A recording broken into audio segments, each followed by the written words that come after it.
벅셔가 벌링턴 노던 산타페, 줄여서 BNSF라고 하는 철도 회사를 인수한 지 10년이 지났는데요. 과연 버핏은 옳았을까요? 벅셔가 BNSF 철도를 인수한 게 10년 전이었습니다. 시간은 화살과 같이 날아갔네요. 이 인수가 벅셔에 대한 인식을 바꿔놨습니다. 갑자기 기업 지분을 완전히 인수해서 경영하는 방식으로 말이죠. 이 부분이 정말 중요한 부분이 된 것 같습니다. 그 당시에 일각에서는 버핏이 정신줄을 놨다고 말하는 사람도 있었고, 이 노인네가 미쳤다고 생각하는 사람도 있었습니다. 그동안 잊을만 하면 화제로 다시 떠오르긴 했기 때문에 이제는 익숙한 상황입니다. 애플의 주가 하락과 벅셔가 보유한 엄청난 지분으로 인해서 다시 한번 비슷한 얘기가 도마에 오르고 있습니다. 어쩌면 버핏은 오마에 앉아서 그런 사람들을 비웃고 있을지도 모르겠습니다. 2009년 11월 많은 전문가들이 왜 이렇게 했는지에 대한 답을 찾고 있었는데요. BNSF 철도는 기존 버핏의 투자 방식과는 달랐기 때문입니다. 브루스 그린왈드라는 교수가 당시 버핏을 비판하고 나섰는데요. 이것은 미친 짓이다, 또는 정신 나간 투자다라고 말했죠. 그리고 벌링턴 노던을 $75로 자기는 본다고 이야기했습니다. 이게 정확한 계산에 따른 수치라고 말이죠. 투자 수익도 별로라고 했고요. 당시 그 퍼가 18배에 거래되고 있기 때문에 너무 높은 수준이라고 했습니다. 또한 사업 유지를 위한 자본 지출도 아주 보수적으로 진행하고 있다고 했고, 감가상각 문제도 고려해야 한다고 했습니다. 이건 그 당시 저명한 교수의 지극히 합리적인 비판이었다고 볼 수 있는데요. 그렇기 때문에 왜 버핏이 BNSF에 흥미를 느꼈는지 살펴봐야 합니다. 또한 나중에 밝혀질 일이지만 왜 버핏이 옳았고 이런 비판을 한 사람들이 왜 틀렸는지도 알아봐야 할 것입니다. 이 투자에서 한 가지 가장 중요한 점은 버핏이 어느 정도 확신하고 있었느냐 하는 것입니다. 2009년 11월 당시에는 다른 많은 저렴한 투자 기회가 있었잖아요. 금융위기 이후였기 때문이죠. 하지만 버핏은 BNSF 철도를 골라서 30%나 프리미엄을 얹어주고 샀습니다. 또한 지불 금액 중 40%를 아주 저평가되어 있던 벅셔 주식으로 지급했습니다. 이런 점을 보면은 버핏이 BNSF 철도를 얼마나 원했는지 확실히 알 수 있죠. BNSF 철도 인수에 쓴 340억 달러는 벅셔 자산 중에 25%에 거의 차지하는 부분입니다. 상당한 반향을 불러일으킬 만한 큰 베팅이었죠. 당시 버핏은 미국 경제의 미래를 보고 올인한 것이라고 말하기도 했습니다. 좋습니다. 하지만 버핏도 BNSF 철도의 자세한 내용을 들여다봤을 것이고요. 그 중에서 뭔가 특별한 가치를 발견했으니까 많은 전문가들이 너무 비싸다고 한 가격에 샀을 것입니다. 자, 10년이 지난 지금 결과는 어떻게 되었을까요? 인수 이후에 BNSF 철도는 벅셔에게 배당금으로 300억 달러 이상을 지급했는데요. 인수한 지 10년도 안 된 기간에 인수 가격을 거의 회수한 셈이 된 겁니다. 10% 이자를 지급하는 채권과 아주 흡사합니다. 거기다가 이자율과 액면가가 높아질 가능성은 보너스이죠. 겉보기에도 비싸게 주고 인수했다는 점을 감안하면 철도라는 자본 집약적 기업에게는 인상적인 모습입니다. 영업이익은 2009년 18억 달러에서 50억 달러로 급증했고요. 물론 영업이익 순환 주기상 2009년이 저점이었을 겁니다. 하지만 현재 고점에 이르는 것이라고 생각할 수도 있지만, 그렇다고 해도 인상적인 수치임에는 분명합니다. 배당금 형식으로 벅셔가 가져간 자본을 고려하면 더욱 인상적인 것이죠.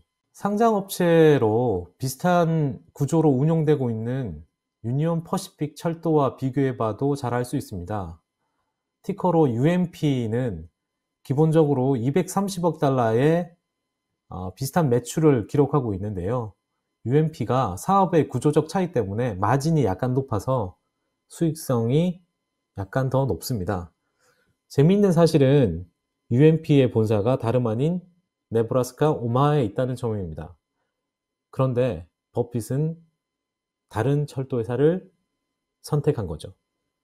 주제와 관련 없는 얘기이긴 하지만 재미있는 사실입니다.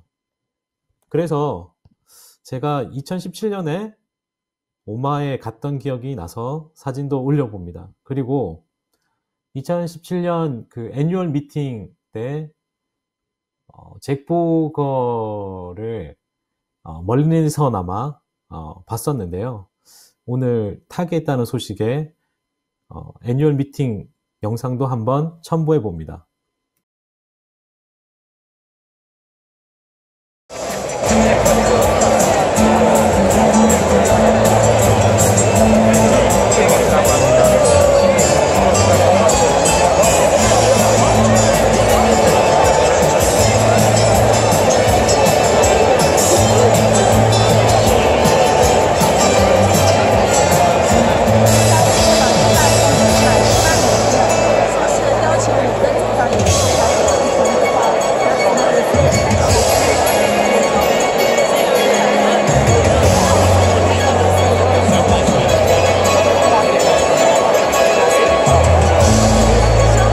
다시 본론으로 돌아와서 지난 10년 동안 시장은 UNP를 어떻게 바라봤는지 보겠습니다.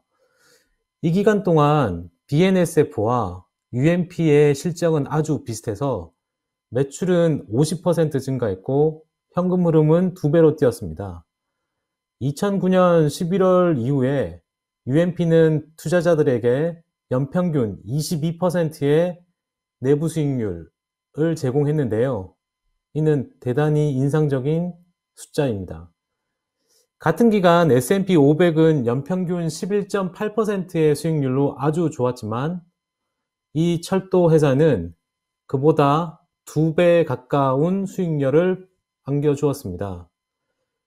UNP는 현재 기업가치 1,300억 달러에 시가총액 1,100억 달러에 달합니다.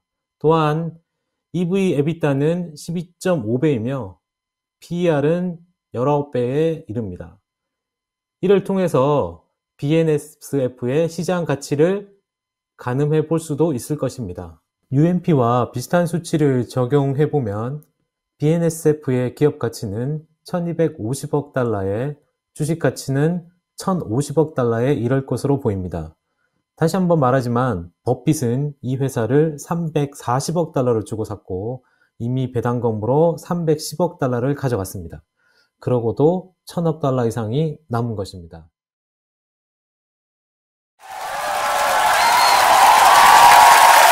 이제 버핏이 대규모 투자로 인상적인 수익률을 올렸음을 알 수 있습니다.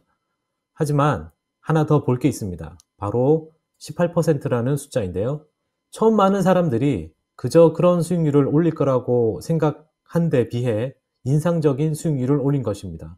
많은 전문가들이 자본 집약적이고 규제 부분의 경기 순환적 기업을 너무 비싸게 준 것 아니냐고 비판했을 때를 기억해 보면 말이죠. 18%의 수익률은 S&P 500의 1.5배입니다. 그것도 강세장에서 말이죠. 게다가 그 수익률은 점점 더 높아지고 있습니다. 완전 인수 당시 버크셔는 이미 BNSF의 지분 20%를 보유하고 있었는데요. 따라서 유통주식 100%를 인수하기 위해서 경영권 대가 같은 프리미엄을 지불할 필요가 없었습니다. 실제로 버핏은 나머지 주식을 약 260억 달러를 주고 인수를 했는데요. 또한 버크셔는 80억 달러 상당의 채권을 발행하면서 인수자금 조달에 약간의 레버리지를 사용했습니다. 따라서 레버리지 효과를 감안해야 합니다. 이 레버리지와 이미 버크셔가 보유 중이었던 BNSF의 지분을 고려하면 ROIC, 투하자본 수익률은 더 올라가는 것입니다. 이것이 요점이죠. BNSF 인수에 부정적인 측면이 없는 건 아니었습니다. 벅셔는 인수 대가 중 일부로 저평가된 상태에서 106억 달러 상당의 신주를 발행했는데요. 상당한 주식 희석 효과가 있었기 때문에 최선은 아니었다고 보여집니다. 하지만 지금의 BNSF를 보면은 꼭 그런 것은 아니라고 보여집니다. 약간의 신주를 발행했음에도 불구하고 말이죠. BNSF 인수에서 흥미로운 점은 버크셔가 상당량의 현금을 보유하고 있었다는 것인데요. 더 정확하게 말하면 200억 달러의 현금이 있었습니다. 그렇다면 왜 신주를 발행했을까요?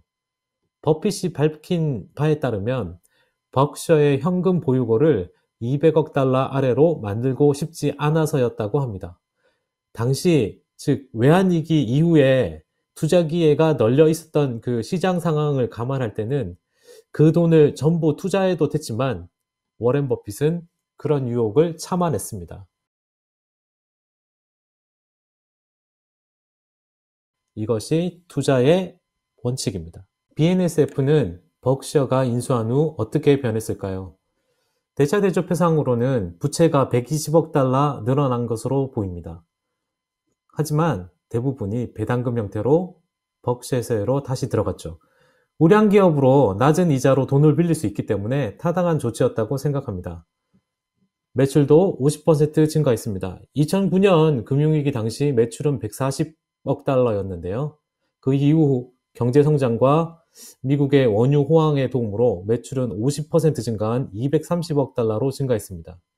중요한 점은 매출 중에 석탄의 비중이 25%라는 것인데 이 회복 기간 동안 커다란 역풍으로 작용을 했습니다. 10년 동안 50% 매출 증가는 괜찮은 수준이었지만 성공의 결정적 요인은 아니었습니다. 워렌 버핏의 투자 핵심은 가격 결정력이었습니다. BNSF는 고객들과 재협상을 통해서 계약의 대부분의 가격을 재조정했는데요. 산업 통합과 가격이 너무 낮았던 서비스, 그리고 트럭 대비 경쟁 우위가 지난 10년 동안 철도회사들의 가격을 올리는 데 도움이 되었습니다.